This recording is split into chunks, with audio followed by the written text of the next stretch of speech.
Welcome to Brain Wreck. I'm Jason Axe. And I'm Kevin Graham. And this is the best show on the internet. Back again for another week right here on YouTube, Facebook, Twitch, anywhere else. I don't think so. Wherever we're not connected to those other ones for some reason. I don't know why. But you, fabulous watcher and listener, subscribe. Please. Channel, please. Yeah, like we deserve it. Yeah, we're building a community. I don't know if you've noticed, but we've been getting a lot of engagement, a lot of interaction. So much engagement. It's crazy out there. And because we got a lot of things to say. Apparently, a lot of people have things to say to us about things we've said. A lot of opinions. A lot of opinions. A lot of them wrong.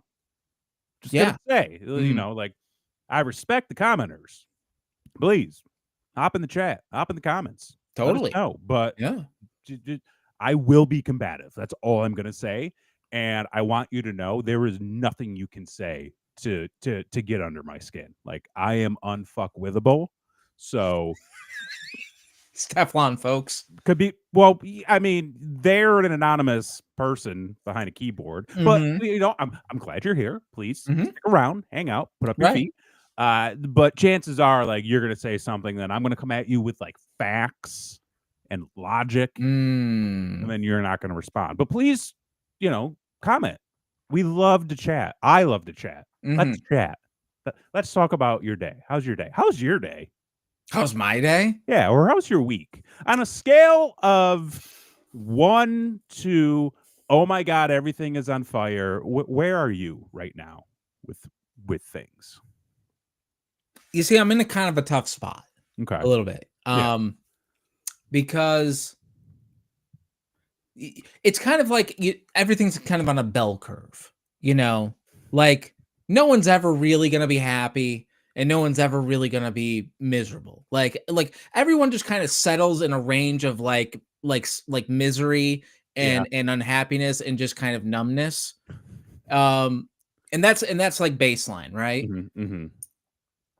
So while things are definitely swinging into the not great side, life in general as a whole, like I'm happy to be alive, Yes. like the weather it was rainy today, but like this past week has been beautiful. Yeah. The sun is shining. Sun came out. Unfortunately, though, like I'm gonna start having to pay $60 for eggs. Not great. It's not great. And if I ever want maple syrup again, I gotta take out a mortgage.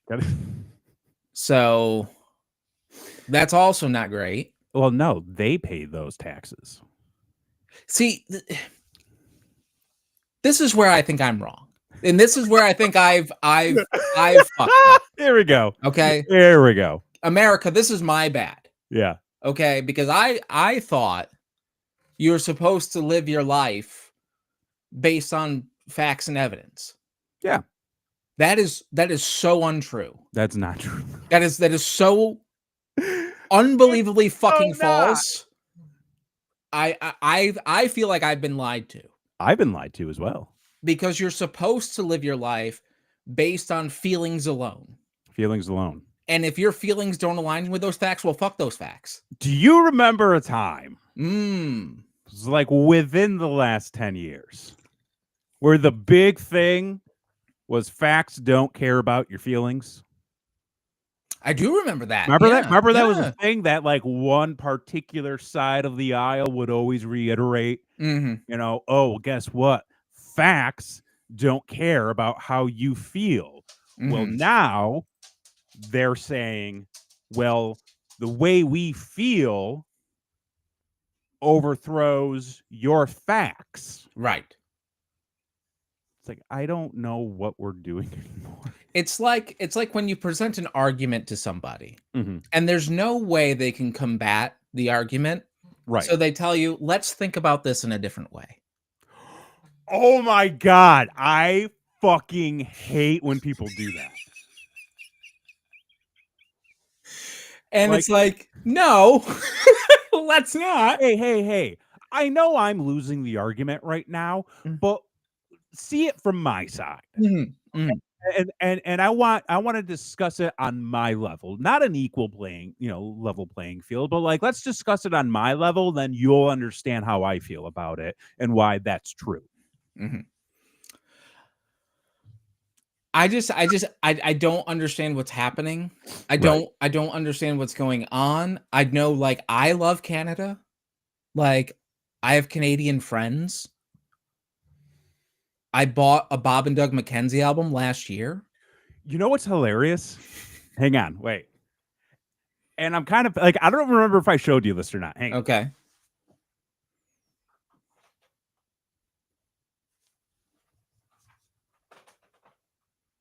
I had it on cassette. Just never listened to it?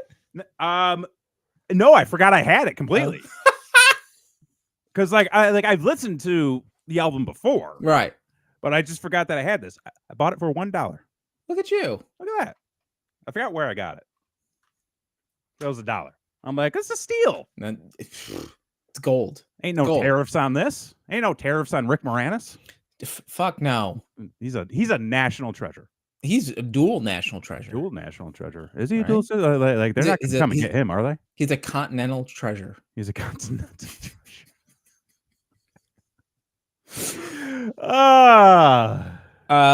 Yeah. and good on Canada, I have to say. Like, as much as it's gonna suck for us, because like, what did I ever do? I like hockey. I like hockey. I'm a Bret Hart fan. Yeah, I got some Toogs. Got some Toogs. We love the Great White North. The Great White North. Take off, eh?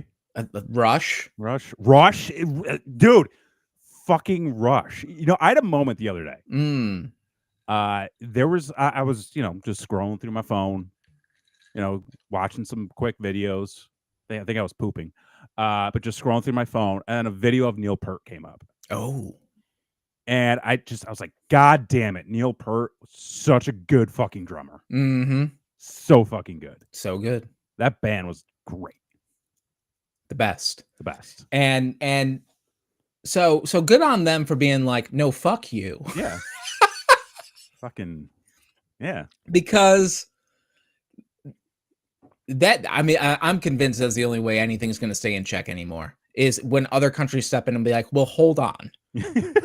Like, I know you guys can't fucking handle your own goddamn shit over there. Right. So like, we're going to step in here for a second. And some people are going to be like, thank God. And some people are going to be like, goddamn, don't fuck with America. But either way, it's chaos. It's chaos. And I can't remember a time where it was more chaotic. And we were alive during 9/11. We were alive during 9/11. 9/11 seems like an organized situation compared to what's going on now. Wasn't 9/11 always an organized situation? It was. And depending on what you believe. The truth. Who's running the PowerPoint? Out there. Who's running the PowerPoint? It's release those reports. Can we talk about the fucking files? For God's sakes. The files don't exist. Homie walks out with a goddamn fucking back to school white fucking binder that my kid has in kindergarten written with a fucking Sharpie, Epstein files. I've got them. Here they are. The fuck? You couldn't put a cover page? Clip art?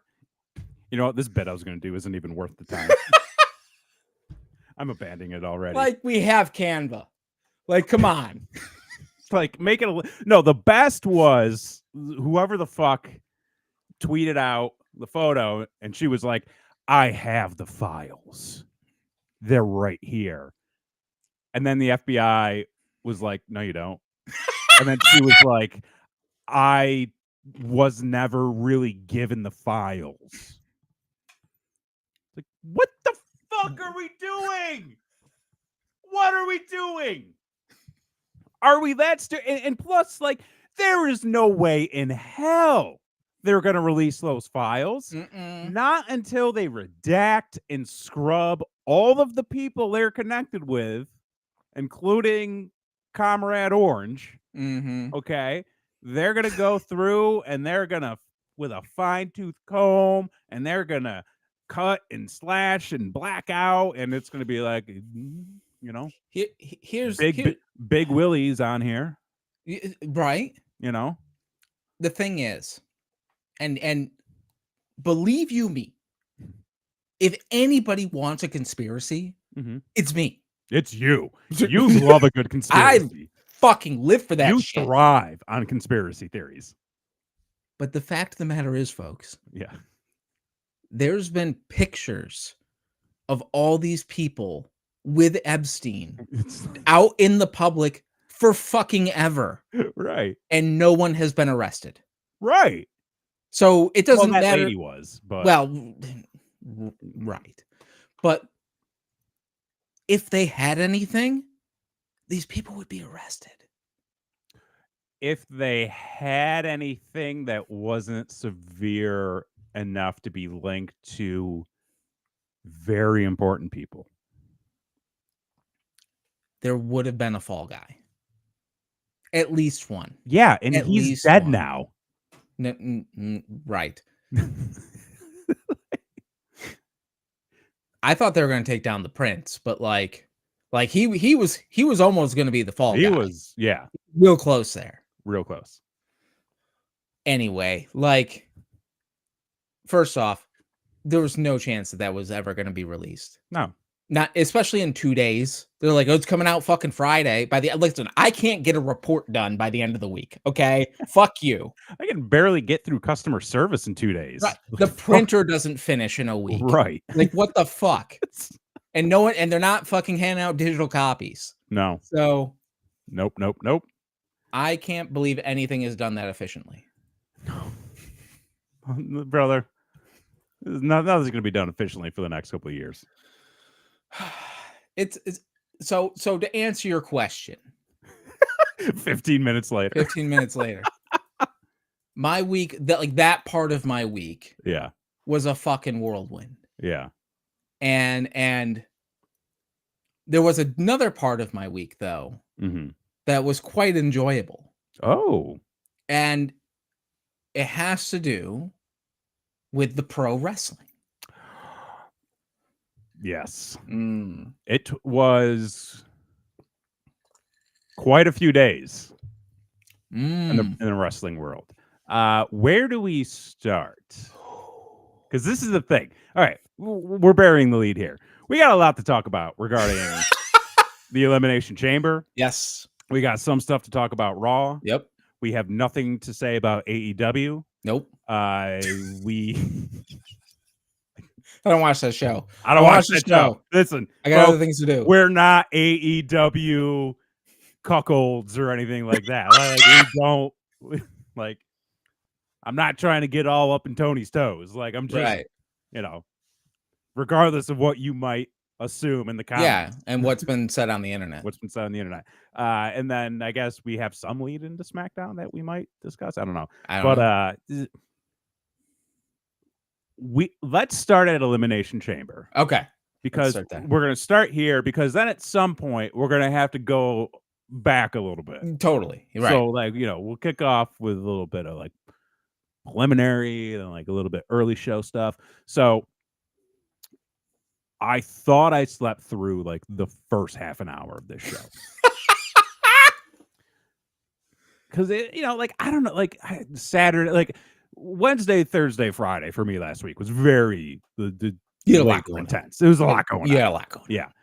And so Saturday, I'm just zonked out. It was 5 o'clock. I was like, I'm going to take a 20-minute nap. Take a power nap.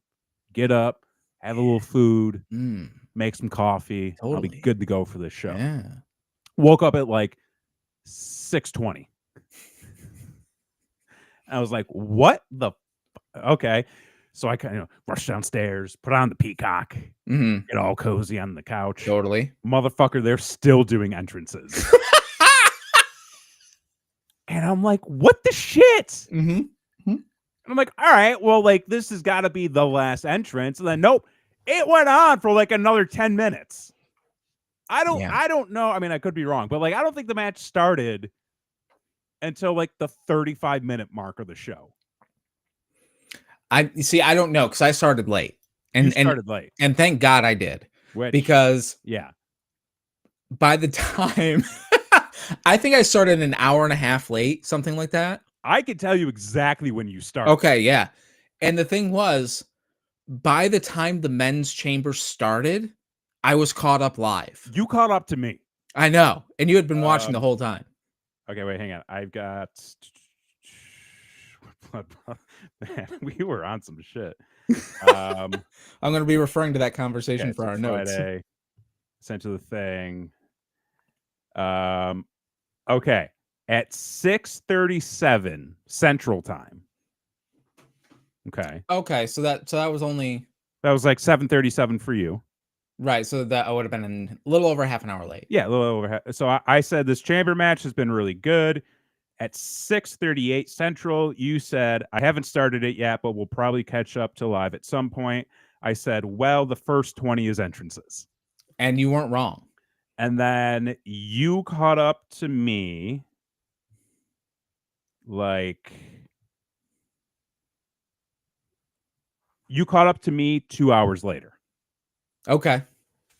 And I think the chamber match hadn't quite started yet. Yeah, I think it was in entrances. Yeah. So like I was just like, God damn it, man. Like I should have kept sleeping. The thing is, and I'll say this for their premium live events, and I'll even say this for Raw. There's too much fucking downtime. There's too much downtime. There's too much fucking nothing happening. They're trying to get all their ads in. Which I get it. Fine. But let's speed them up a little bit. Throw another fucking match on. Yeah. And or just throw another goddamn logo on that ring mat. Like it just fucking this downtime fucking makes it go on forever. It was a long show. I'll say this, like without getting too far into it, I thought it was a great show. Way too long. Way too long. Yep. It was like 4 hours. It was with 4 matches. With 4 matches. You're gonna do that. Give me 5 at least. I think there was like an hour and a half of just entrances. It's wild. So kicking things off, we got the women's Elimination Chamber match. Overall, I thought this was one of the best chamber matches that I have seen. Period. Men or women. Men, women, or tag. Yeah. One of the best chamber matches I have seen. It was really, really good. It was really good. And I feel like this has been kind of an ongoing trend with the women's like large event type matches, like the Rumbles and the Chambers and all that, and even the Money in the Bank stuff. They are really thriving in these like specialty matches. Like when they have a good story to tell. When they have a good story to tell and they've got people in the match that can really feed into that story and help move it along. Like the Money in the Bank match like a year ago, that was great. Elimination Chamber was great. Did we either this year's Rumble or the Rumble before was really good too. I think it was this year's Rumble was really good. I think so. I think it was so. Good. Yeah. I mean, I think this Rumble was good. Last year's was all right. That was the year of all the spine busters. Oh yeah, and everyone wearing red and black. Yeah, the year before that was really good. But yeah, great chamber match. Told some great stories, great spots. I like the only thing, and I fucking loved the angle with Jade coming back. I thought that was a great angle. Yes. The only thing that made no fucking sense is why was the fucking door still open for her just to walk in?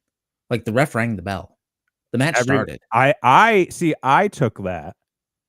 I took it 2 ways. I took it as number 1, they weren't yet finished closing the door. And then when her music hit, everybody was just so surprised that they just stopped what they were doing. Fucking Plus, union I mean, workers. look at her. Like, everybody should stop what they're doing. Indeed. Yes. I think that was part of it. I think that when she came out, people were like, oh, damn. Oh, damn. So you're saying it's kind of like a Jessica Rabbit situation, but also like if she's like walking towards the ring, right? and be like, "Yo, I'm gonna let her in." Like, just she can go in. She can go in the ring. She can go in the ring. Okay. Like she's got that power too. I mean, indeed, Indeed. a hell of a spot slamming the door. Yeah. Was wonderfully done. Yeah. I thought that this is Who's something Jessica Rabbit? Are you out of your fucking mind? Who Framed Roger Rabbit? It's the not every greatest piece of cinema that this one of country's ever produced. was it produced here? Yeah. Oh. I know Canada does a lot of production. Well, Canada yeah, but like, I don't know. Yeah, I think the angle with Jade, Bianca, Naomi, I think people kind of saw this coming. yeah. You know, I think Mhm. the execution of it though was still interesting enough. Mhm. You know, they kind of threw the tease in there of like, oh, could have been Liv Morgan and Raquel Rodriguez, and then Liv played it up like, Mhm. oh shit. And I then, did love Bianca being in the pod and not being able to do fuck all, oh my god, which was wonderful. that was like, But it does also raise the question, right? mhm, So Jade knew it was presumably Naomi. presumably Naomi. She didn't call Bianca. Like she didn't pick up the phone and was like, "Hey, your homie." Like, I think I think they mentioned something like that did they? on SmackDown. Because like a I think there was text would have I think done. there was something like, oh no, we haven't heard of her or haven't heard from her. Yeah, Also, maybe she didn't know right away. oh, did she have amnesia like Tony Storm? Did she go back to being a rookie? Did she think she was in AEW for like a month? I mean, she could have. That would have been a fuck of an angle. Would have She been just fuck of shows an up on angle. AEW television. Oh my god, that's like some R-Truth level shit. Right. That'd be so Yeah. wonderful. So yeah, I thought that played out great. Left a lot of questions. There you go. Left a lot of questions on the table, which hey, gets them to tune in Friday night. Gets things moving along. So that it'll be cool to see what the fallout there is, especially with like no, they're no longer the tag champs. No. So, but now that Bianca is in the running for the title Yeah. at Mania, Which we're gonna get into because I got some thoughts okay. about that whole fucking picture, and I'm not happy. Oh, I'm not okay. happy. Well, you had some words last week too. I was sold a bill of goods. Okay. But anyway, yeah, the women's chamber match again, fantastic. Loved it. A lot of good stuff going on. MVP though, Liv Morgan. Liv Morgan. What a once fucking again. performance! Holy shit! Yeah. It continues to be her and Dominic Mysterio. Is there a better pair in professional wrestling right now than the two of them? Right now? Yeah, right now. I don't think so. On a scale of iconic pairings, like manager, valet, on-screen boyfriend, girlfriend, I think they are in that upper echelon. Well, maybe not quite Randy Savage and Miss Liz. Maybe right. not quite there. Not that iconic, yeah. But I think if they were to, let's say, continue this going forward, very much long term, I think it could be up there. I think it's definitely more iconic than Sonny and the Smoking Guns. I think it's more iconic than Sonny and the Godwins. I think it's more iconic than Sonny and Candido. There you go. There you go. Sonny and Sean. So. More iconic. There are so many that I could drop right now that I'm just not gonna. Listen, there's too much trauma there for people. There's a lot there. But yeah, the two of them phenomenal. Liv Morgan, just like the best in the WWE right now. Oh yeah. Yeah. Oh yeah. Yeah. And the thing is, like, she just keeps getting better. Yeah. Like she's been on an upward trajectory of improvement, and she has not plateaued No, yet at all. no, it's been good. Clearly, they're going to set something up for her and Alexa Bliss. Yes, which I think we sort of saw that tease at the Rumble as well. But after Liv Morgan eliminated Alexa Bliss, I think this is sort of establishing, yes, like this is going to be that will be, like and this is what we're going to be doing. Which is wild because at one point I thought they were the same person. I knew they were different people, but the thought crossed my mind of like they look a lot alike. I was very confused at one point. Yeah, I can see that. So I think that's also a really good pairing because you've got one of the best right now against one of the best in the past 10 years. You know, which it's fucking crazy to say that some of these people have been around for over a decade. When I think they said something like Otis like won the Money in the Bank briefcase like 8 years ago or some shit like dude, that. That was 5 years ago. Whatever. Yeah. What's time? It's an illusion. It was like that was when they did that whole Money in the Bank and the Titan Towers. Oh yeah. Yeah. You know, and it's amazing. They never sold a toy. Oh, of the rooftop? Yeah.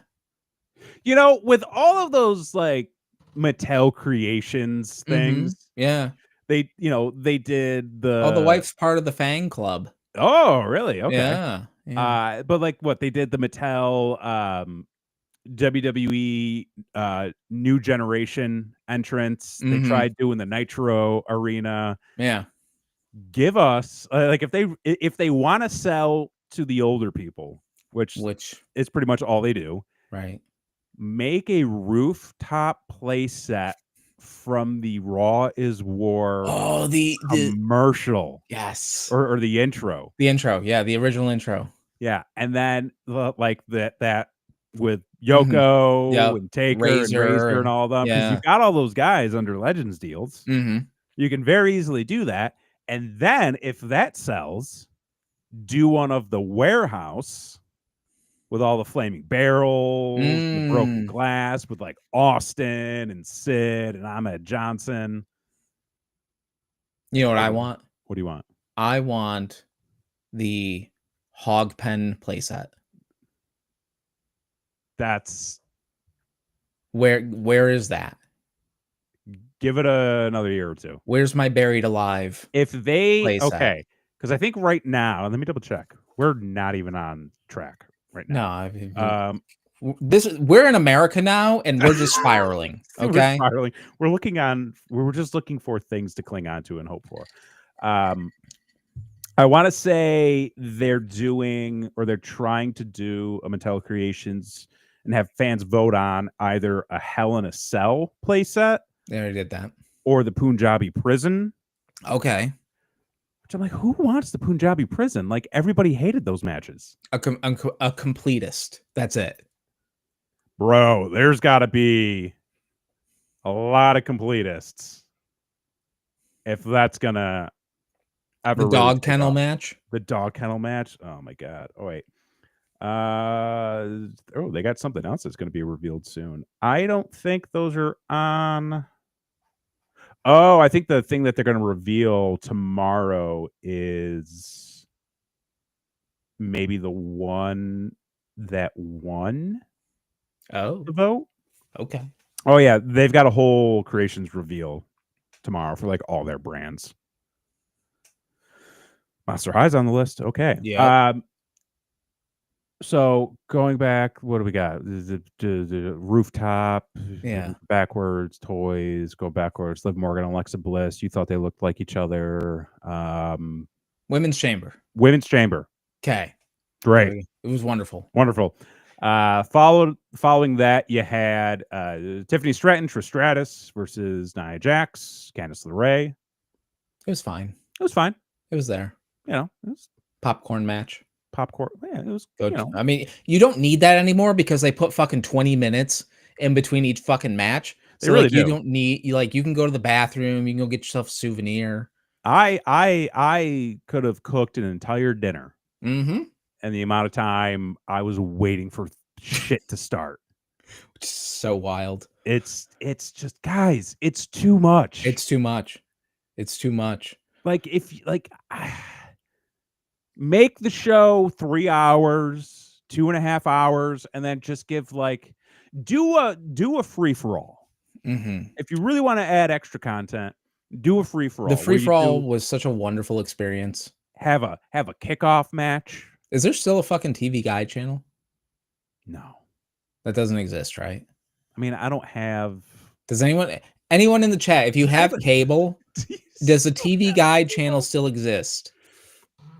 You can go on YouTube and watch old TV Guide channels. I can't think of a bigger waste of my life. Like, you didn't waste time watching the TV Guide growing up? No, I've already done that. Why would I go back and do it again? That's a bigger waste of my life. I mean, what else are you going to do? The world's on fire. How about yours? One thing I do want to say about this show, and I'm looking at our back and forth. Mm-hmm. This fucking commentary team. Let's get into it. What the fuck was this? Okay, I'm going to start with two of the minor issues. Okay. One of them not really an issue. Michael Cole and Wade Barrett don't have chemistry with one another yet. I don't know. Does anyone have chemistry with Wade Barrett? I like him and Joe on the call. Okay. I think that was a good pairing. I really like them on Raw. They're on SmackDown now. But I think Joe Tessitore is great. I thought Wade Barrett was doing better kind of when he got paired with Joe, but they're very good together. Michael Cole, I don't know, maybe it's because he was working with Corey Graves for so long. Maybe it's because he's been working with Pat McAfee for so long. I mean, Michael Cole is great. He's phenomenal. And we've said it before. It's been tremendous to see him sort of with the handcuffs off. Yeah. And being able to express more organic emotion. More of himself. Yes. So that's been wonderful. I think it's just an issue of him and Wade just not really clicking. It also seemed like there were a lot of it seemed like everybody was trying to get too much in. There was a lot of noise. It was like three dudes who were fighting for attention, and it was so cringe. Yeah. It was just like, guys, like gross. Yeah, stop. It's just like that. Let's just take turns. Yeah, okay? Like it's a 10-hour show. Like, we'll all get our shit in. Yeah, everyone's gonna get their shit in. You know, no one's gonna step on your spot. No one's gonna step on your pop. You know, just everybody take 5 minutes at a time. You know, but you there get to shine. You take the heat, flip it, reverse it, and they got into this weird one-upsmanship kind of thing, and it was so evident in the Sami Zayn Kevin Owens match when they were, because it's a tough call to call something like that because you don't want to like say something's the grossest thing you've ever seen and then they one up it kind of thing. So like you kind of have to like, tame from the beginning of the match to the end of the match as to your overwhelmingly fucking, but they were trying to one up each other doing it. Yeah. And so like by the end of it, they were just saying the most fucking ridiculous shit. And I was dying laughing. I'm like, guys, this is like at one point, Michael Cole just screams, "They're blood brothers." And like, that's it. And it has no fucking context. I'm like, what is happening? Everything's off the rails. I was like, that's how the bloodline started. Are they starting their own bloodline? Right? Fucking hell, man. Good for them. It was, there was definitely some fumbling and stumbling. Wasn't the worst show in terms of commentary ever. I will say this, and I mean this with all of my heart. Get Pat McAfee the fuck out of there. Ever since he came back, he has just been so goddamn annoying. And like not in a fun way. Not in like, oh, that heel commentator. Oh, Jerry Lawler, no, sucking up to the man. No. Pat McAfee adds no value to the commentary team. Zero. And I'm saying this earnestly. I'm not saying this to take cheap shots. He adds nothing to the commentary team.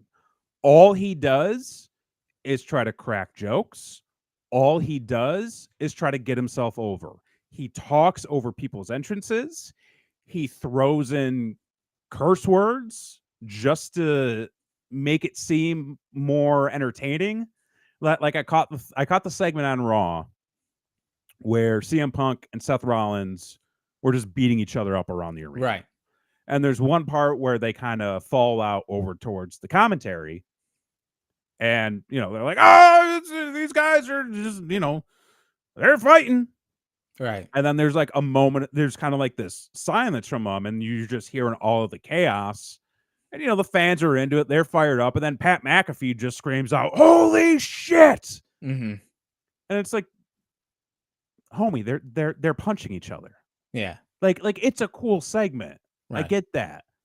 But let things breathe. Like you don't need to interject every time there's an opportunity for you to interject. So he has been one of the worst parts of any show that I've watched recently. No, I'm serious. Pat McAfee has been one of the worst parts of every show that I've watched since he has returned. I'm not kidding. I understand what they're trying to do. His role is to be the fan. His role is to be the voice of the fan. And the only thing he adds is he gets up and he yeets on the desk. Oh my God. But essentially, like, it morphed from like a thing where he was getting the crowd into it to now the focus is on him doing it to get him over. And it doesn't work. Like Jey Uso coming out and getting the fans rallying around him should not be talked over by Pat McAfee trying to talk Michael Cole into getting onto the announce table and yeeting with him. Indeed. Like that should not be the thing. Let things simmer. Let things happen organically. Let the fans at home feel like they're part of the show and just shut the fuck up and let them watch. Like, I don't need to hear your dumb bro ass fucking interjecting every 5 minutes. And when people are talking, shut the fuck up. When the announcer is announcing a wrestler, shut the fuck up. I don't like him. He's annoying. I think he's bad at what he does. And I mean that. I think he's bad at what he does. People like him. People can like him. Okay. But he adds no value to the show. None. But what did add value to the show was Kevin Owens versus Sami Zayn, which I thought this should have gone on last. I said the same thing to you. And honestly, even with what the angle was at the end, I still think this should have gone on last. I thought Sami Zayn versus Kevin Owens also should have gone on last. However, I understand why it didn't. And I'm not mad at it. No. At the end of the day, I'm not mad at it. Because as the match was happening and after it ended, I was like, fuck, I don't know how they're going to top that. And then they did the men's chamber match, and then they did the ending segment. And I was like, okay, like, sure. Yeah. Right. Like, totally understand. And the match was really great. Holy cow. It was so fucking good. They beat the shit out of each other. Well, what's interesting too is, and I mentioned this last week on the show, I had gone back and I had watched one of their last matches in Ring of Honor. I think it was Last Man Standing, or it was like a ladder thing, whatever. And they beat the fuck out of each other. Like they took some stiff ladder shots to the face. I'm like, God damn, like we're gonna get more of this. I thought everything they did, and this is coming from somebody who has watched wrestling pretty much his entire life. I thought it wasn't the craziest match I've ever seen. Right. I thought that it wasn't the most extreme match that I've ever seen. I don't think it was even their most brutal match they've ever had. But I think it's one of the best matches that they have ever had. And what I saw them doing was so simple. But like in a good way. Like they weren't trying to go overboard. All the spots looked tight. I thought the way they told the story was great. I thought the brawl around the arena was great. Yep. Pulling out the barbed wire chair and the crap they were. Oh my God, the freaking drop toe hold onto it. The fact that somebody thought ahead, and as a man who's been in a lot of these fucking matches, okay, the fact that somebody thought ahead that we need to wrap the chair with barbed wire, but also fucking make sure we can still open it. Because nobody does that. Everybody just wraps the fucking gimmick and you can't open the fucking thing because the fact that somebody thought ahead and was like, this is going to be an interesting spot that we're going to do. I was like, this is wonderful. That's great. This is fantastic. This is new. This is different. This is exciting. And the other thing that was a fucking home run, and I'm so goddamn happy they did it, was when they fought out into the aisle and fucking Sami Zayn put Kevin Owens through 2 tables. It was full of goddamn garbage and bullshit. It was stuff. There was stuff on it. There was stuff on the fucking table. Because why the fuck would you move it? Right. Just lovely. Zach dropped them onto some goddamn popcorn. I mean, the popcorn and soda. I would have moved the popcorn first. Well, if it was a souvenir bucket. If it was a souvenir bucket, oh, definitely. That's currency. Definitely. That is currency. But the match was wonderful. Great match. I thought, honestly, I thought it was one of their best matches. Be interesting to see where they go from here, because I don't really know where this leaves Sammy. Maybe give Sammy some time off, especially with the return of Randy Orton. Which, to be perfectly honest, I missed. I fast forwarded over the return of Randy Orton because I was trying to catch up to live. I didn't notice until they did the recap on Raw. I was like, oh shit, Randy's back. Which, okay, I don't know if I've mentioned this before, but it's funny because Jay did the same thing this show. Have you ever seen Randy Orton come out to do a run-in, a segment, a spot where he's not in full gear?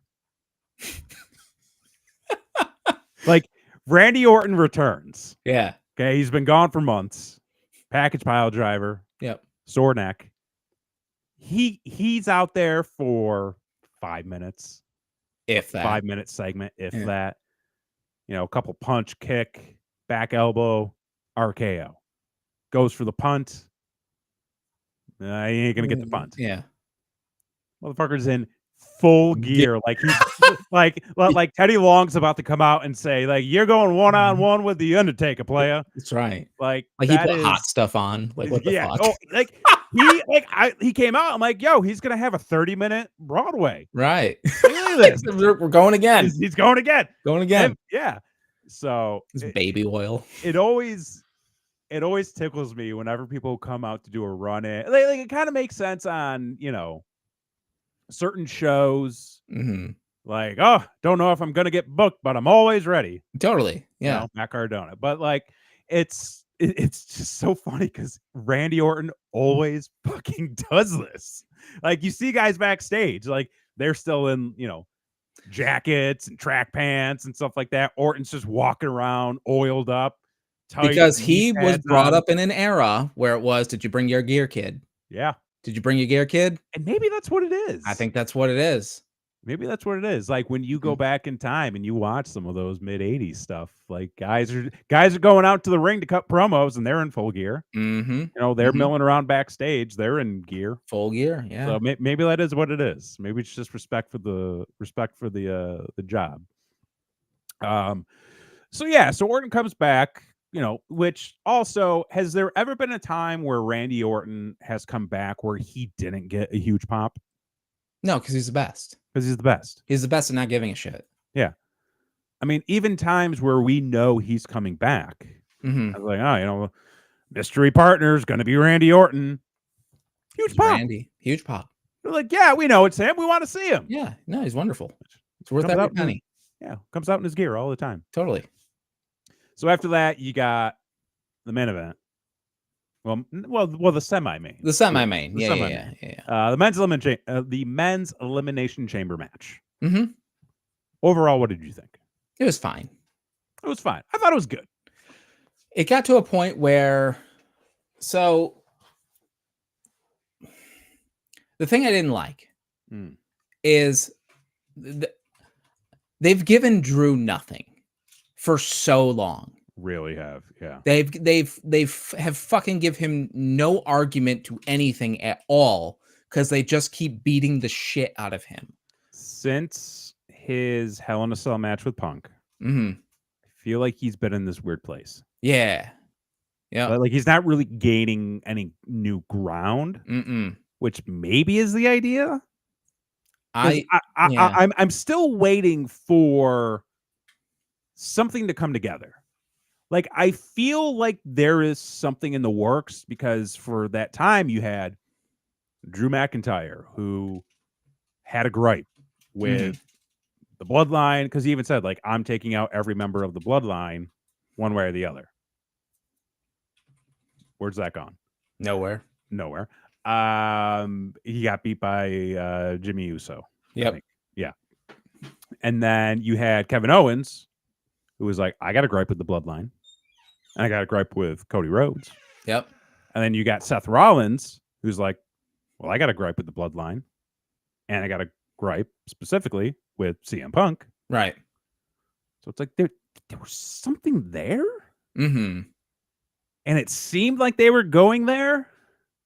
And then they didn't. Yeah. I was like, oh, okay. I do like maybe this idea of planting a seed to do, you know, you're gonna have to do another War Games some point down the road, you know. Then I would say they need to kick something off soon because it's whatever they're doing or whatever they're not doing, it's losing steam. It especially for Drew. Like, I have no idea why the fuck he could not have pinned Priest. Like, that makes no sense to me. Like, he could have low blowed Priest and gotten a cheap win. Give him something, and then that can set off that, because that's probably where they're going with Mania, is those two. Yeah. So like that made no sense to me. Then the Logan Paul thing, he did a fine frog splash. It was fine. Guys, Logan Paul is not a good wrestler. Stop pretending like he is. And he's a piece of shit. Like, can we stop like giving the piece of shit more money? Right. I mean, I know this is America and that's not what we do here. Yeah. We do, in fact, the opposite, but like separate, hey, this person is athletic from, oh, this person's a really good wrestler. Like, he's not a good wrestler. He has no psychology. He has no psychology. He can't carry a match. Everybody else for the past however many years has been carrying him. There's a reason why he's in the ring with who he's in the ring with. Yeah. Because like fucking people who can work. Yeah. It was like when they put him in with Ricochet worked circles around him. And Ricky's over in AEW now. And one thing I will say, the pettiness of CM Punk is fucking astounding. Like, it is if you think for a fucking second that it was not his call for Logan to try the buckshot lariat and for him to catch it and go to sleep, like, you're out of your fucking mind. Well, he did that spot with Hangman in AEW. Yeah. which I thought was great. And it's like, homie says he doesn't hold a grudge. That is the biggest load of horseshit. He's a smart, like when it comes to his pettiness, he's a little like I feel like he always enjoys giving a little wink and a nod. Oh, totally. Yeah. Yeah. Where do you stand with CM Punk right now? Because we buried him on this show before. I mean, I'm not a fan of him or what he does like he's very much like, I love Bret Hart as a wrestler. Mhm.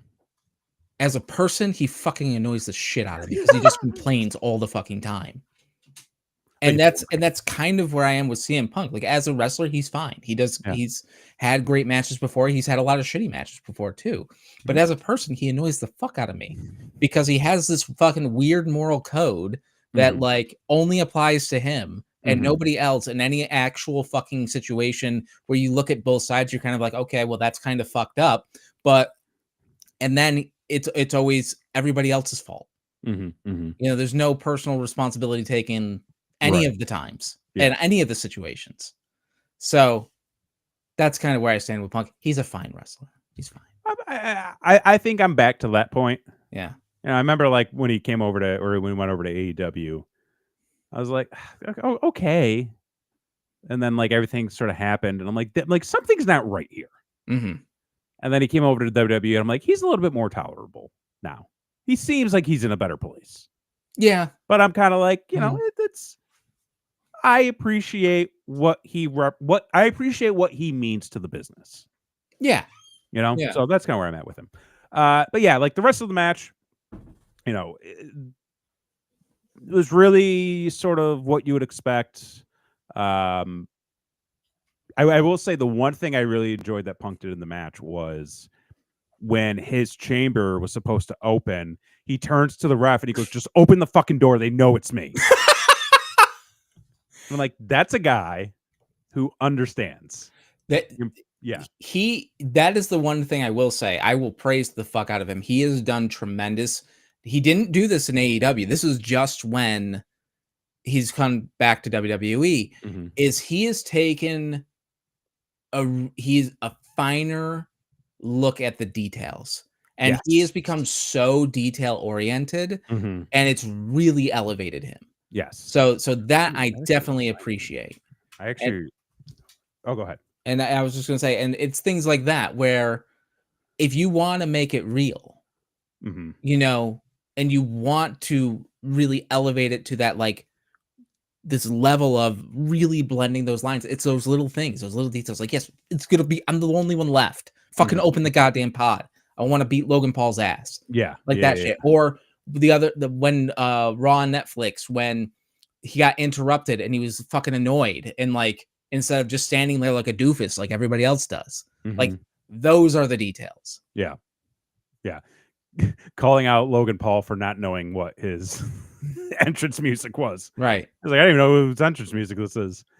Yeah, like his attention to detail, I think, has been way better. It's gotten to be great. Yeah, the rest of the match, and this is where we're gonna get into it.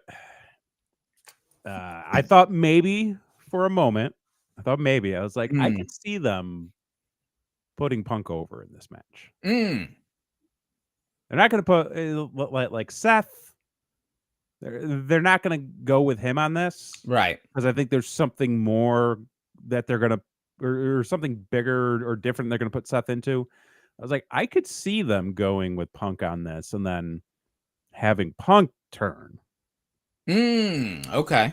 Because we spoke a little bit about it last week, and we did speak about it last week. Speak about it. And what happened after we spoke about it last week? You know, you often get these moments on this show where you get to come on and either say "I told you so," or you get to talk directly to the audience and let them know a little thing or two. And I want to, and now it's my turn. Because last week before the show, I laid out a John Cena heel turn situation that I predicted was going to happen at the Elimination Chamber. And God damn it, if it did not happen to a T to what I said was going to happen, and we clipped that and put it up on the internet and over on the TikTok and over on the Instagram and the YouTube shorts. Please subscribe if you have not already.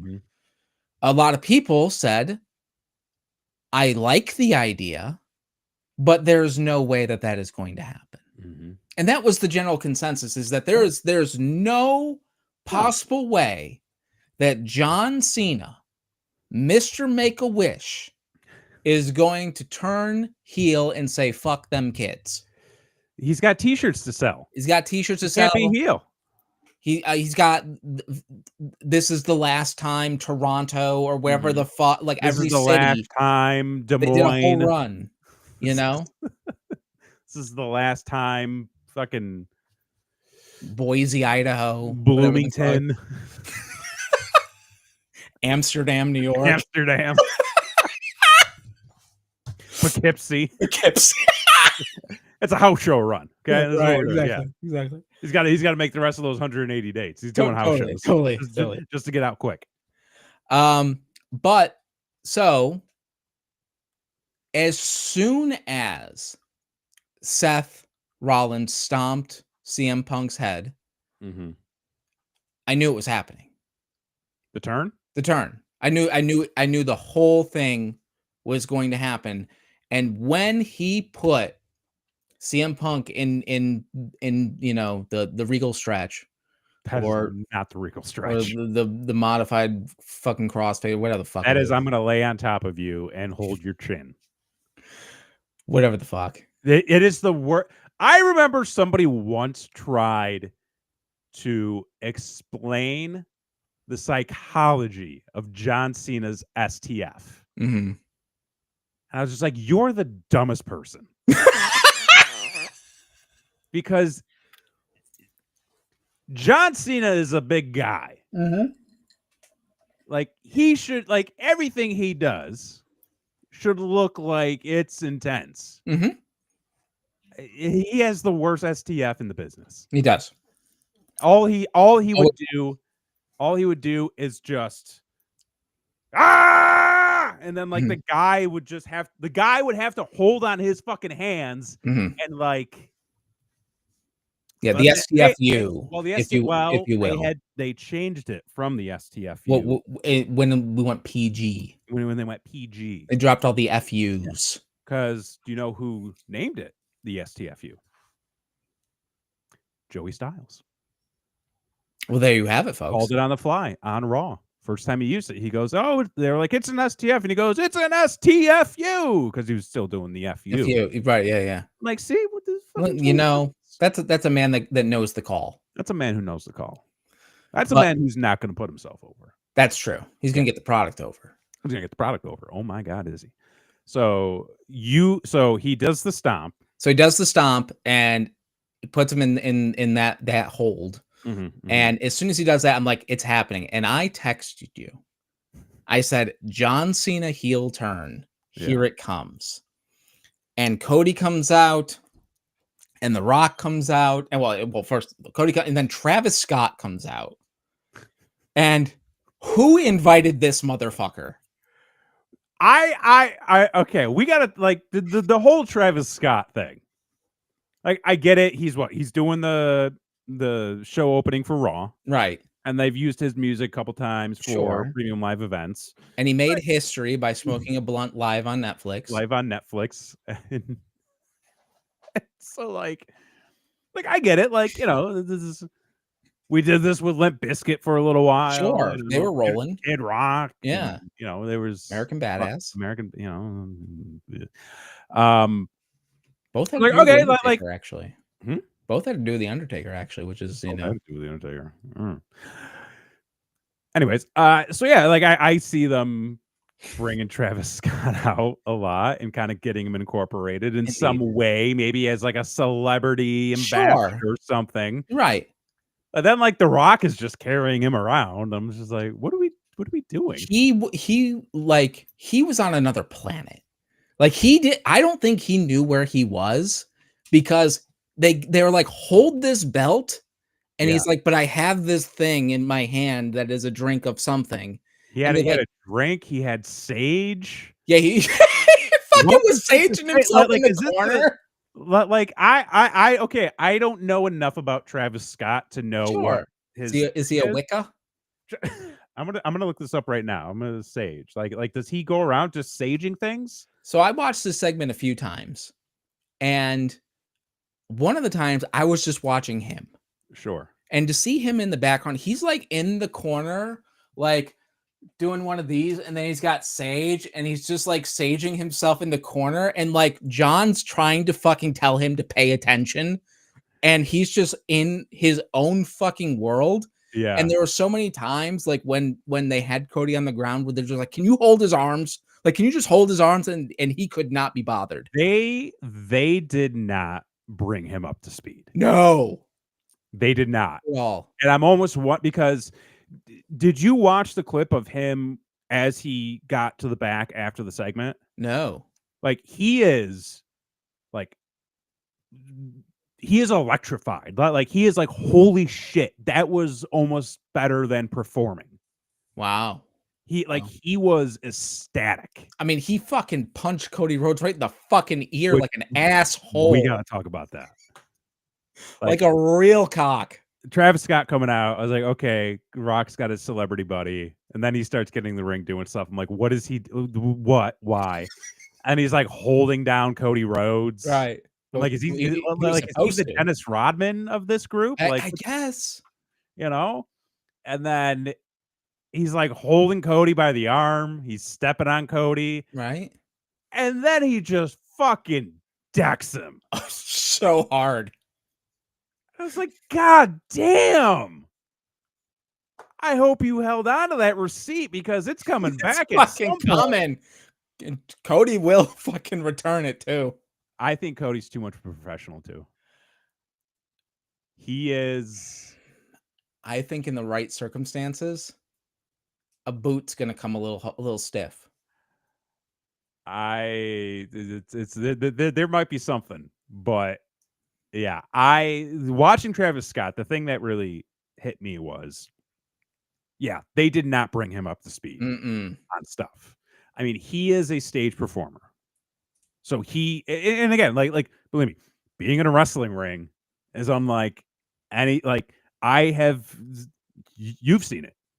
Dudes coming into the school, like football players, lacrosse players, like jocks. It's a different beast. Who get in the ring and they're like, holy shit, this is the hardest thing I've ever done. Mm-hmm. Like, goddamn right it is. Ain't fucking Tea Party. Have some respect. Have some goddamn respect. And then like a lot of athletic people have washed out. Yeah. Because they didn't get it. But so like Travis Scott being out there as an onstage performer, I could see it kind of being a little rattling for him because it's not his environment. And, you know, maybe it was a little just, you know, got a little loosey-goosey, but Homie was like on shrooms or something. It was fucking wild. I saw him punch Cody, slap it. He slapped the fucking shit out of him. Mm-hmm. But it was like a hard ass slap. No real. Wait, what was it? Said it. It would be great if he got his receipt. Dude was in outer space walking to the. Well, he really was. He was. Yeah, there was something more in that sage, I think. But the lack of reaction from Rock and Cena to what? To like anything he was really doing outside of like, hey, can you come over here? I think they were so involved in what they were doing. Yeah. That they're like, he just needs to not fuck this up. And I think part of them were also like, part of what they were thinking was like, just don't sell it. Because it happened. Yeah. And if we sell it, then that's going to ruin the moment. Totally. Ruin the moment even more than what it really is. And then we'll talk to him backstage.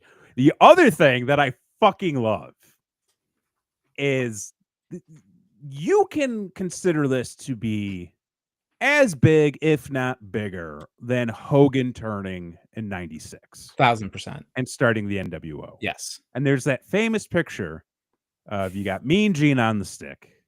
You've got Hogan. You got Nash. You got Hall. There's trash in the ring. It is an iconic photo. Totally. Say what you will about any of the people involved. It is an iconic photo and one of the top moments of professional wrestling history. You could make the argument that this is a moment like that. This is a moment on that level. However you want to look at it, there's an argument to be made there. Sure. The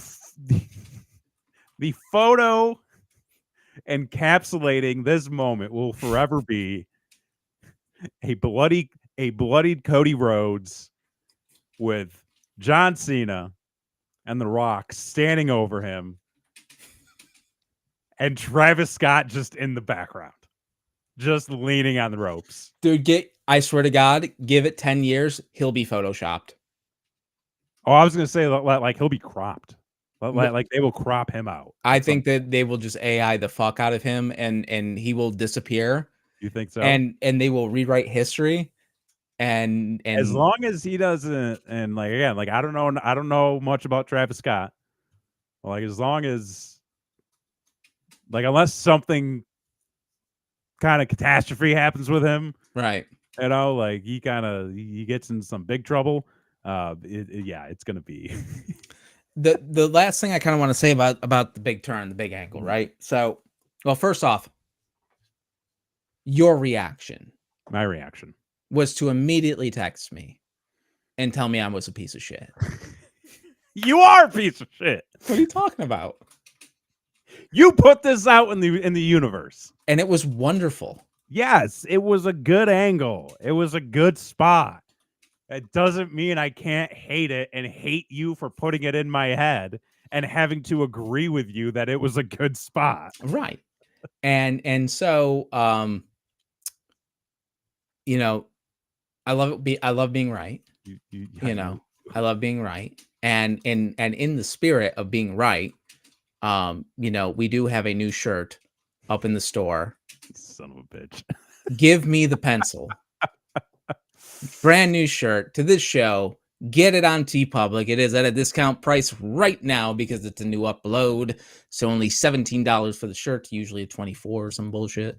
Also in stickers, hats, whatever the fuck you want. TeePublic, Brainwreck TV. Get yourself a goddamn shirt. Support us, support the show. But besides that, John Cena is a goddamn fucking cartoon. And it plays into what's happening so fucking well. And I love it. So it was the other week when I was like, what is going on with John Cena?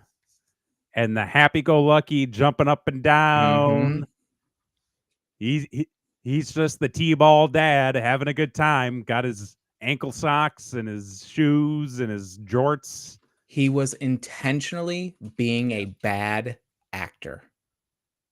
Which I feel, no, I was gonna say, which I feel like isn't much of a stretch for him. He was. I really like Peacemaker. I'll say that. Yeah, Peacemaker's wonderful. When he was in the ring with Cody right before the turn, and he was fucking Captain Exposition of you and me and Wrestlemania for your time. I'm just like, he is a fucking he's out of a comic book explaining the plot to the fucking reader, and it is magnificent because it's so absurd and it's so over the top and it's such fucking shitty acting that it played into an amazing turn. The hug. I am not wrong. The look on his face. Oh, the change. When he hugged Cody and he looked at The Rock. I just went, God damn it. That's so fucking good. I still want my white suits. I still want Miami Vice. If they come out in some big boss suits and some chains and some swagger, John Cena, ooh, Oh, damn it. You're going to be right again. Because if he comes out with a shaved head. Lex Luthor. Give me the pencil. Folks, there's a reason why we don't inflate Axe's ego too much. What do you mean? We're never going to hear the end of it. Best in the world. Best in the world. Best in the you are, you know what? You are the best in the world at what you do. That's true. And whatever that means to you, good for you. Would either of us write it differently? As of, I mean, they did what I said, so no, they went with what I was going with. You got exactly what you would have written. I mean, for me, I was a big opponent of putting Cena in the title picture and doing this whole Mania push, and you didn't like it. I didn't like it. I still don't really like it.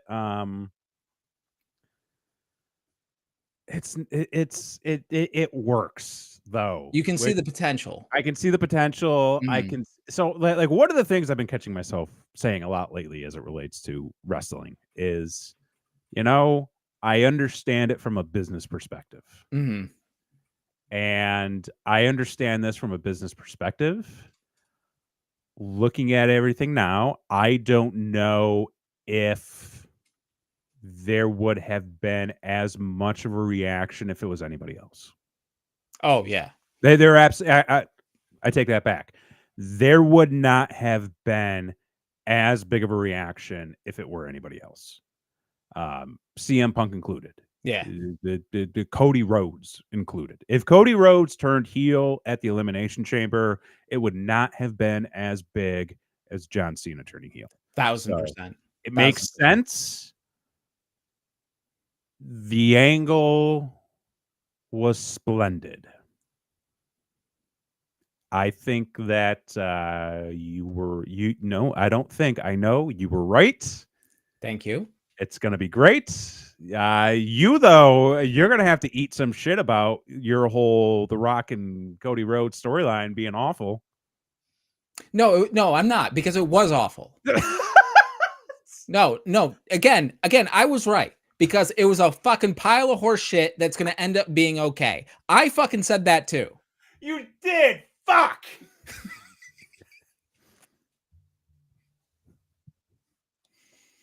God damn it, man. I've been watching this shit for too long, okay? I know what the fuck I'm talking about. God damn it. We're like in the same boat that we were a year ago at this time. It was like, what the fuck are they doing with The Rock and Cody? And why is this happening? And they're like, this is dumb. This is stupid. And then they do the thing and we're like, this is great. Right. This is good shit. Same shit. We're eating tonight. And then like leading up to the chamber, you're like, this is fucking weird. This is weird. Like, it's not really going anywhere. But because of how everything has played out, much like last year, I will say this has been the plan all along. You're insane. I am not insane. They are not that smart to just pivot this way. Like, they're this smart to have planned it out. I think it has been planned this way since last year. I think Cody and Cena was always the plan, but I think it was babyface versus babyface. I don't think they expected John Cena's return to fall as flat as it did. And when The Rock wanted to interject himself, they're like, okay, how can we rehab this angle when nobody gives a fuck about Cena anymore? Let's turn him heel. And whether John likes it or not, he'll do it because he always fucking does what he's asked to do. I don't know. And it just played out very, very well. See, I don't buy that. I'm of the belief that this was always the plan since this time last year. They planned that far in advance. Maybe not every little detail, but I think the overall story of, hey, here's what we're going to do. The Rock's coming back. We're going to do something with him and Cody, but it's still going to be Cody and Roman. And then we want to get John Cena in there somehow.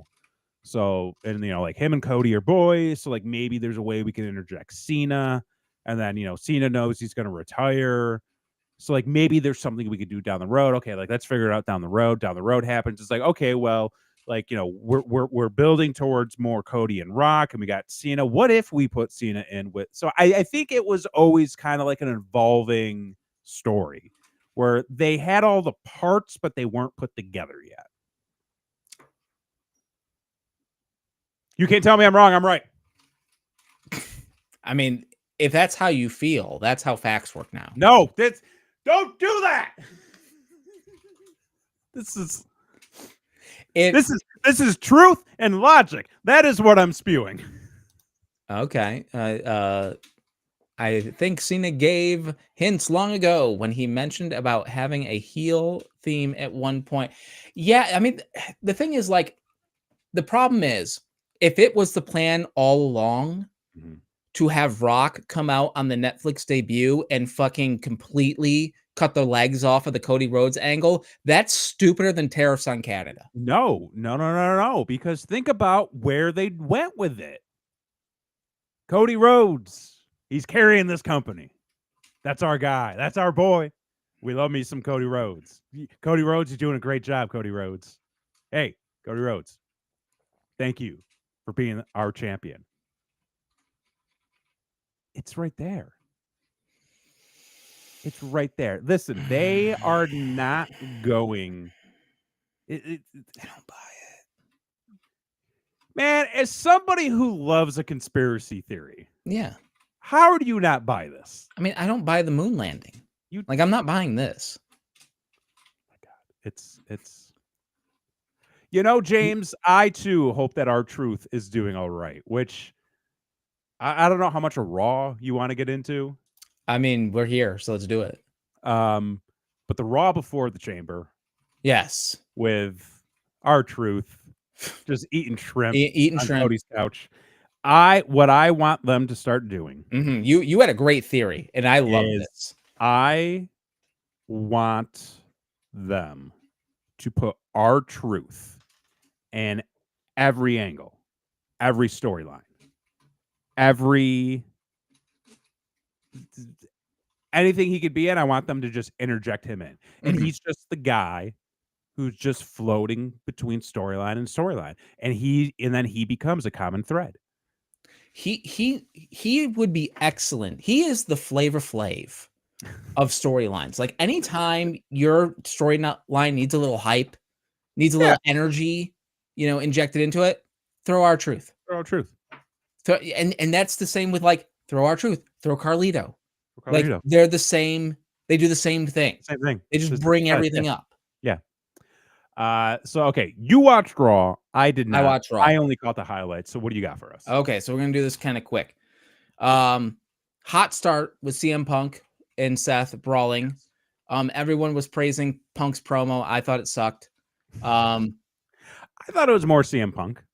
It was more CM Punk, but it was also like there was one point where you could see he was trying to think of an insult to say because he didn't have one at the ready. And it was like, yeah. Also, why is everybody cutting promos on the announcer table now? Because Gunther did it and it was cool. There's a ring. Right. It's center stage. Totally. I thought the pull apart went on for way too long. They do that shit for way too long. Like, if it was real, like maybe one or two breakaways, but like then the police would come. Okay. Like, does the arena not have security? Like, what's happening? Where are the ushers? Anybody else? Then you had the Gunther Otis match, which I thought was very, very well done. They gave Otis a lot, even though he was going to get beat. Yeah. However, Gunther's head fucking bounced off the fucking floor when he did the fall away slam on the outside. Oh, I didn't catch that. Oh, brother, it was brutal. And I'm like, homie, like, WrestleMania is coming up. Like, let's not get concussed. Oh yeah. Like, right before. I have no idea what that means. Favorite Johnny Sins doppelganger is back. Oh my God. I don't know what any of that means. I don't know who exactly you're talking about, but Right. if you're talking about me, then okay. That's a hell of a compliment, I guess. There you go. Wait, you not know who Johnny Sins is? No. Oh, he's like a Sure. really famous, well, he was like he was a doctor, he was a firefighter. Okay. At one point, I think he was a cop. Spent some time in the military. Helps a lot of people, makes a lot of house calls. Wonderful. Yeah. Fixes the cable. Yeah. Okay. Me? Yeah. Oh, fuck. Sorry, I don't have those numbers. Log jamming. Log jamming. So then you had so like Gunther, like I know like they're trying to build him up. Yeah. And I actually like this because it's gonna give him an excuse to lose because he's been wrestling so often and Jay has not. Right. So like it gives an out, which I like. The women's IC title match was boring. Kind of sucked. Who was that again? That was the chick Oh, from Lyra yeah. versus Ivy Knott. Yeah. I saw oh my god, Christy. Yeah, he's also pizza delivery guy. Indeed. Christy, I didn't start this conversation. I just want you to know that. I was but you are a part of it. I am a part of it. I'll say that. Yeah. I saw a spot, I don't know, maybe you can comment on this because again, I only watched the recap, but there was a spot in the women's title match where I think Ivy Nile went to do like a boot in the corner, and then Lyra like ducked it, and then she kind of like got her in a headlock and went down. Yeah, and it just looked like absolute like dog shit. Yeah, I mean, I think it was executed the way they intended it, but it did look like dog shit. Like I thought somebody got their fucking neck tweaked on that. I was like, God damn. I think it was supposed to kind of be like a Randy Orton backbreaker. Yeah, from the rope, and it just awkward. It was awkward and didn't look great. We got to workshop that stuff. Yeah, it wasn't a good match, and ever since the actual initial women's intercontinental title match, all the ones after have not been nearly as good. So that's unfortunate. That's unfortunate. Then they did a fucking another backstage pull apart with CM Punk and Seth Rollins, and like, how the fuck are these two even close to each other? After that, like, is there one tunnel in the fucking arena? Yeah. Like, god damn it. Like, send them out the fucking, when you walk into the thing, there's 87 gates. Like, go out the other one. Fuck. They just really wanted to fight. No, this is fucking stupid. Did you see the Chad Gable cinematic fucking I did. promo? This was so wonderful. I love Chad Gable. This was great. This was so wonderful. Yeah. And he is going to go full Jim Carrey the Mask. Like, he's going to like overtake him. He is obviously, I think if he needs to learn Lucha Libre, he's getting a mask of some kind. That's got to be what's in the box. And I feel like it is going to be like he is going to transform into another character, kind of like the Demon or whatever the fuck. Right. What if? Okay, hear me out. Chad Gable comes back, new look. He's got a mask and everything. Comes out all luchadored up, but it's not actually Chad Gable.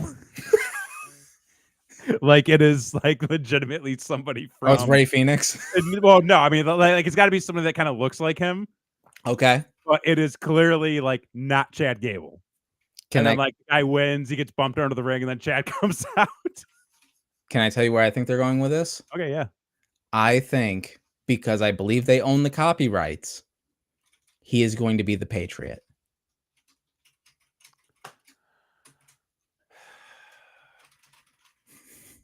I think he is going to take. I don't think they do own the copyright. No? No, I'm pretty sure Del Wilkes sold that to Salvatore Sincere. But I think that's where they're going. Is they're either going to with like a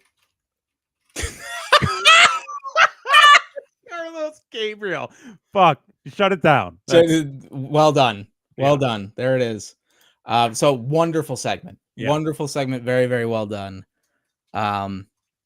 Then you had the tag match the War Raiders. War Raiders versus the Creeds. Goddamn handsome Johnny out there. Handsome Johnny, man. Fucking doing it for the Massachusetts guys. Hell yeah. Taking that, I don't know if you saw it, taking that Kowalski bump off the top rope to the outside. I saw that and just like, oh, that's Kowalski guy. Like, Kowalski guy right there. Like that, he took that bump. I'm just like, I popped huge for it. Then fucking one of the Creeds did one of the worst 450s I've ever seen 450? done. Yeah, 450 splash. Oh, because I saw the one guy do the shooting star. Yeah, that was the good one. The other dude did a 450 that was the worst. The big guy? Fucking 450. Fucking Brutus? Yeah, Brutus did it. It was terrible. Well, I will say this. Julius Creed is insane. Mm-hmm. The speed that, like, he is somebody, if they put some time and effort into him, he could do some, like he could go somewhere. Because he's one of those guys where you look at it and you're like, all right, like, you know, he looks the part. Right. Then you see him work and you're like, oh, damn. Like, I would love to see them work on him a little bit. Mm-hmm. And then put him with Braun Breaker. He's the goofy one, right?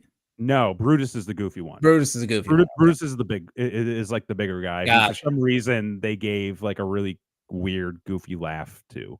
Right. It was just like, please stop. It doesn't work. Whatever you're doing, please stop. Mm-hmm. Yeah, it's just not there. But yeah, Julius Creed, I think, could be like really fucking good. Yeah, I mean, phenomenal match. There's second one in a row where they've done a tremendous job. Mm-hmm. Then we went to commercial break and came back in the weirdest fucking way of Finn Balor in the ring with Braun in the crowd, cutting a back and forth promo. But there was like, we came back from and that was happening. It was the weirdest fucking segment I've seen in a long time.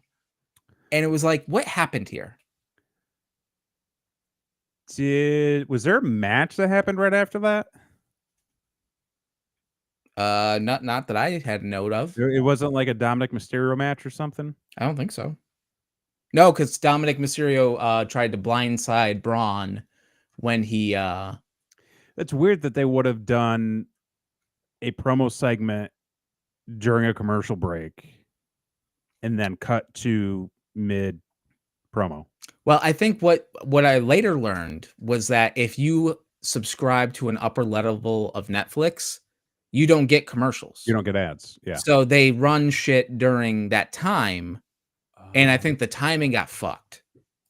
And because it's on YouTube and other countries. Mm-hmm. Yeah, and I'm a cheap fuck, so I have the lower level of Netflix. So Netflix. I watch the commercials. I ain't paying them. I gotta buy eggs. I can't. That's the hill. I'm not paying for Netflix. I gotta buy eggs. It's fair. Also, why the fuck was Braun so far away? Like they didn't just put him in like the first fucking like he had to go so far to get to the ring. Have you seen that man move? I understand that, but like you have to, like they build the arena, right? And like they put the ring like closer to one side. Yeah. He's on the far other fucking side. And so he's climbing down, jumping barricades, and to the point where like Pat McAfee's like, he's so far. Like he even says it. I have no doubt in my mind that if he needed to, he could have been in that ring in less than 5 seconds. Oh, totally. He would have. Yeah, he's just a scary motherfucker. It was just so ridiculous. Yeah. Like, this is preposterous. Why is this happening? Yeah, I hope Finn beats him though. Yeah, he needs something. He needs something. Give Finn Balor something.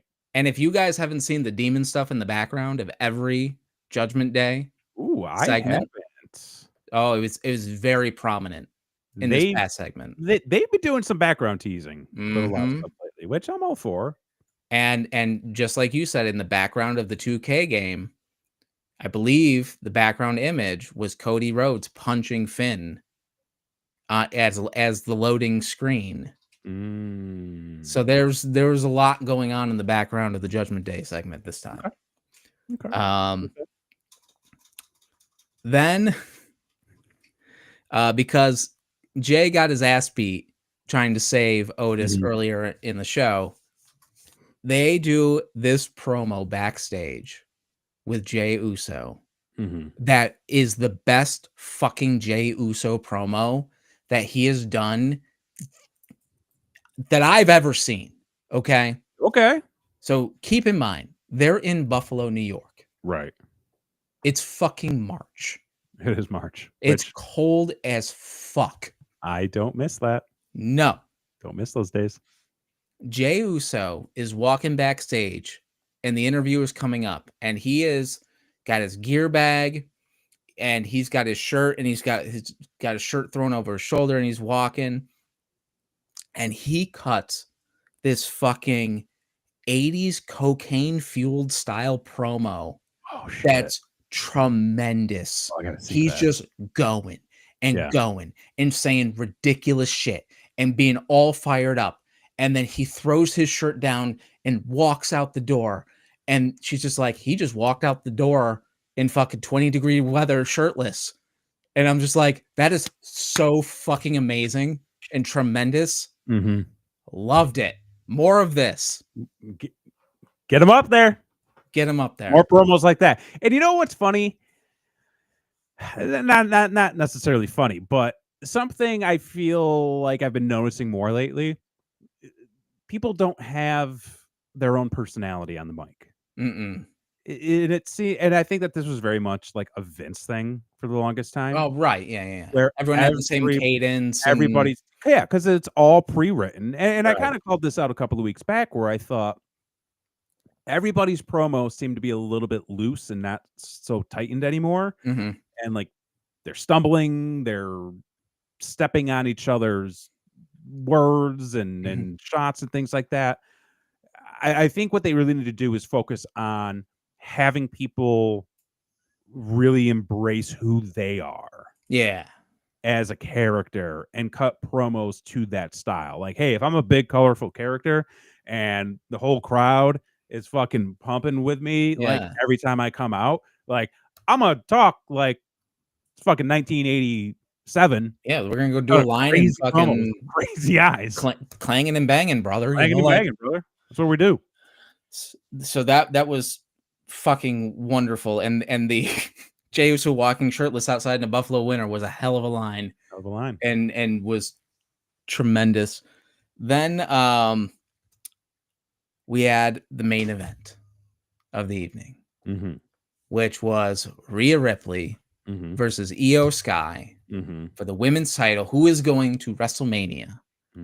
And we have been very critical lately of Rhea Ripley. You have. You agreed with me. We're a unit. I mean, I don't want to be. I'm the head of the unit.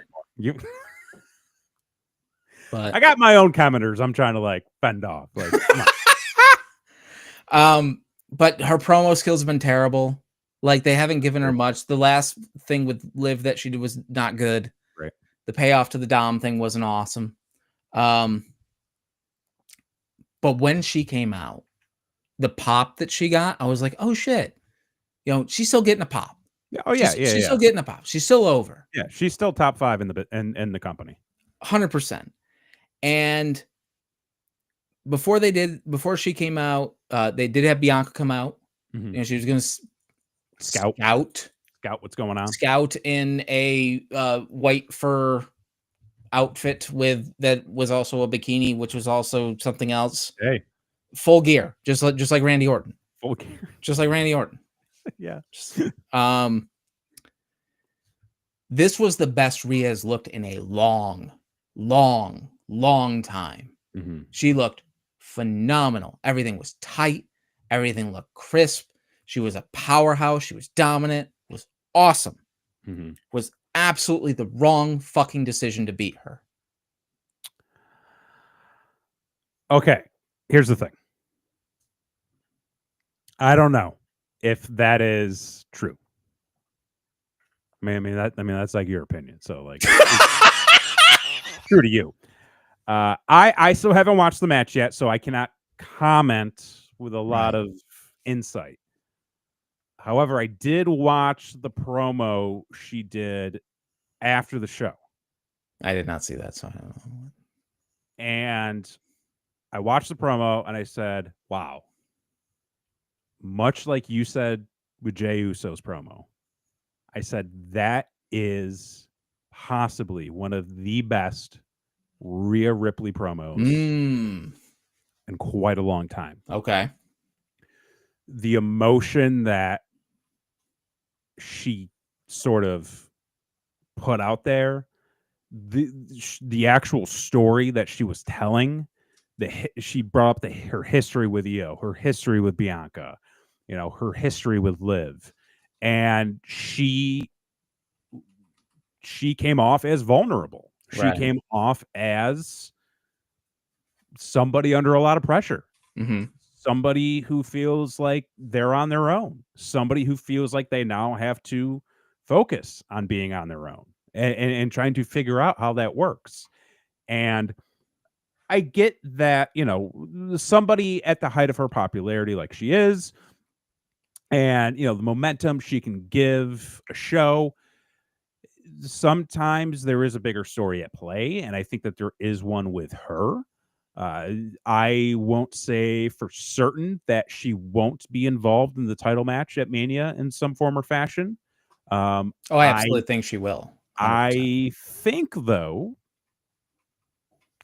you could maybe get a heel turn from Rhea. Interesting.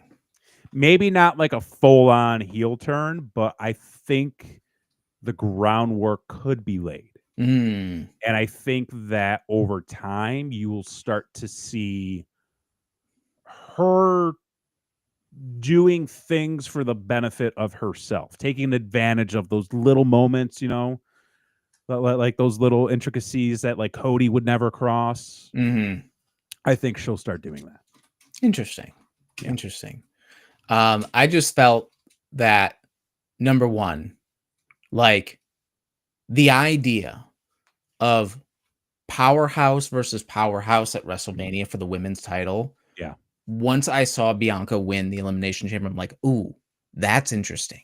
Yeah. I want to see that. Like, you talk about some heavyweight slapping meat, like on the men's side. I was gonna say, I don't know if you can refer to. Well, I mean, that's what the kids say. Yeah. So, but on the women's side, like, I want to see that match. Yeah. And I believe that's the match that they both have said like they want to have. Yeah. It would be fucking awesome. Yeah. But now Io is the champion, and which nothing against her. She's wonderful. Yeah.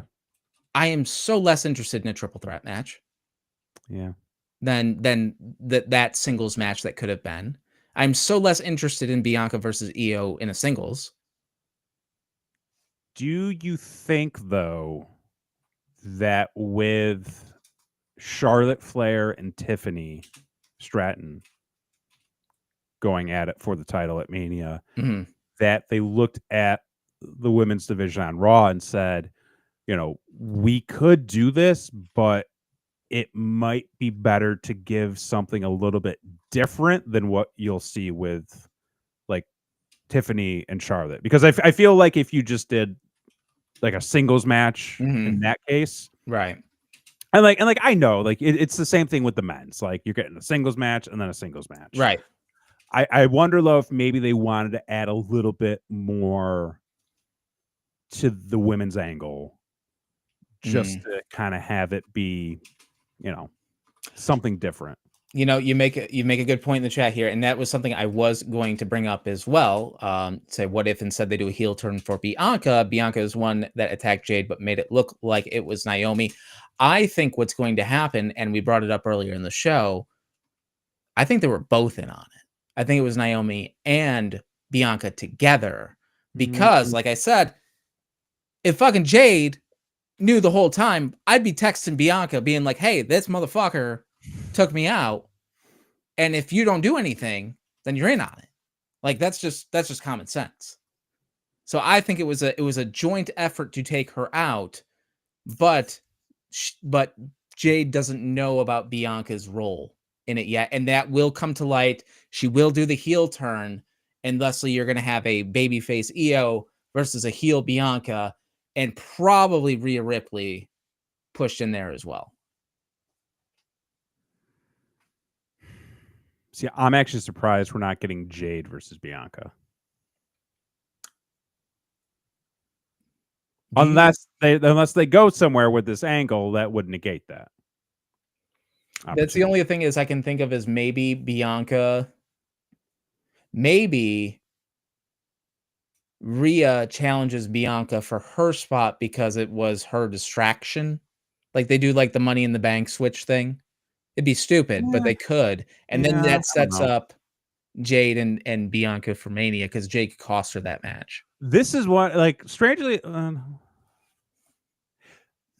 seeing this angle play out, I think is one of the more things I'm interested in most. Because like I'm like, I don't really know.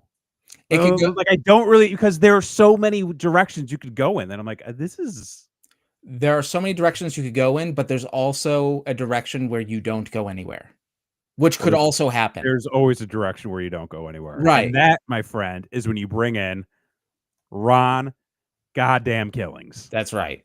R-Truth inject some life into that fucking angle. Put him in everything. Put him in everything. But that's it. That was Raw. My God. This is almost a 2-hour show. We never go. Hey, God damn it. There we are. That's up. Make sure that you subscribe. See, I can't even talk anymore. Look at what you did to me. Subscribe to this channel right here on youtube.com/brainwrecktv. Subscribe on Twitch. Yeah. If that's your bag. Yeah. Subscribe on all the different social medias. We are on Blue Sky. Check us out. Maria complains enough to interject herself to make it a triple threat. Yeah, I think it's a triple threat either way. I think that happens. I think that's going to be the match. Also, get yourself a goddamn t-shirt. Give yourself the pencil. You can book a better angle.